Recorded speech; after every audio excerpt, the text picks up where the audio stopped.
Hey, good morning. In just a minute, I'm going to be reading to you from Acts chapter 5, a very disturbing chapter of the Bible, but worthy of a listen. But before I do, I want to introduce you to a few of my friends. I'm going to let them talk and sing. I'll tell you who they are.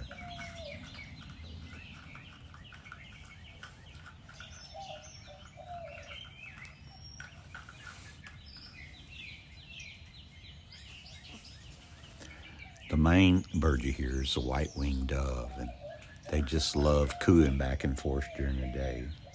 In the background, we have some sparrows. You'll hear a red cardinal. Northern cardinals, its real name, background.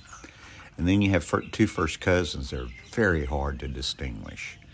The northern mockingbird, which is my favorite southern bird, which sings about 6 notes over and over and over. But then there's a brown thrasher, which only sings about 3 notes at a time. They're hard to tell apart.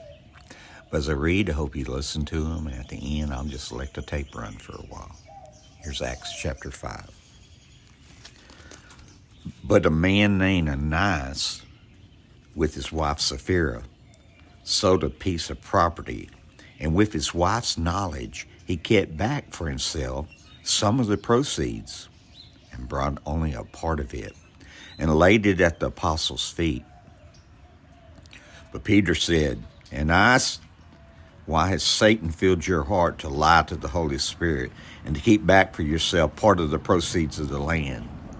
While it remains unsold, did it not remain your own? And after it was sold, was it not at your disposal? Why is it that you had contrived this deep in your heart? You had not lied to man, but to God. When Ananias heard these words, he fell down and breathed his last, and great fear came upon all who hear of it. And the young men rose and wrapped him up and carried him out and buried him. After an interval about 3 hours, his wife came in, not knowing what happened. And Peter said to her, tell me whether you sold the land so much. And she said, oh yes, for so much.